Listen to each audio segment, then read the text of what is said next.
ایک خاتون کی عادت تھی کہ وہ روزانہ رات کو سونے سے پہلے اپنی دن بھر کی خوشیوں کو ایک کاغذ پر لکھ لیا کرتی تھی۔ ایک شب اس نے لکھا کہ میں خوش ہوں کہ میرا شوہر تمام رات زوردار خراٹے لیتا ہے کیونکہ وہ زندہ ہے اور میرے پاس ہے نا۔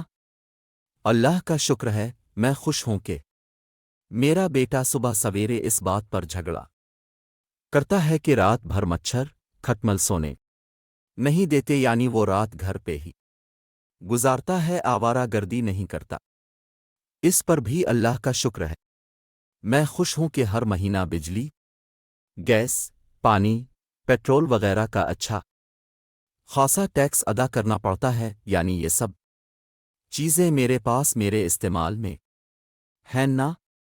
اگر یہ نہ ہوتی تو زندگی کتنی مشکل ہوتی، اس پر بھی اللہ کا شکر ہے۔ میں خوش ہوں کہ دن ختم ہونے تک میرا تھکن سے برا حال ہو جاتا ہے، یعنی میرے اندر دن بھر سخت کام کرنے کی طاقت ہے نا، اور یہ طاقت اور ہمت صرف اللہ ہی کے فضل سے ہے۔ میں خوش ہوں کہ روزانہ اپنے گھر کا جھاڑو پوچھا کرنا پڑتا ہے اور دروازے کھڑکیاں صاف کرنا پڑتی ہیں۔ شکر ہے میرے پاس گھر تو ہے نا، جن کے پاس نہیں ان کا کیا حال ہوتا ہوگا، اس پر اللہ کا شکر ہے۔ میں خوش ہوں کہ کبھی کبھار تھوڑی بیمار ہو جاتی ہوں، یعنی میں زیادہ تر صحت مند ہی رہتی ہوں، اس پر بھی اللہ کا شکر ہے۔ میں خوش ہوں کہ ہر سال عید پر تحفے اور عیدی دینے میں پرس خالی ہو جاتا ہے، یعنی میرے پاس چاہنے والے میرے عزیز رشتہ دار دوست احباب ہیں جنہیں تحفہ دے سکوں۔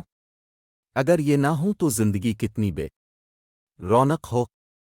اس پر بھی اللہ کا شکر ہے۔ میں خوش ہوں کہ روزانہ الارم کی آواز پر اٹھ جاتی ہوں، یعنی مجھے ہر روز ایک نئی صبح دیکھنا نصیب ہوتی ہے۔ ظاہر ہے یہ اللہ کا ہی کرم ہے۔ جینے کے اس انمول فارمولے پر عمل کرتے ہوئے اپنی بھی اور اپنے سے وابستہ لوگوں کی زندگی پرسکون بنانی چاہیے۔ اس طرح کے سبق آموز قصے کہانیاں سننے کے لیے ہمارا چینل ببو گوشا ٹی وی کو سبسکرائب کریں، لائک کریں اور گھنٹی کے نشان کو ضرور دبا دیں۔ شکریہ۔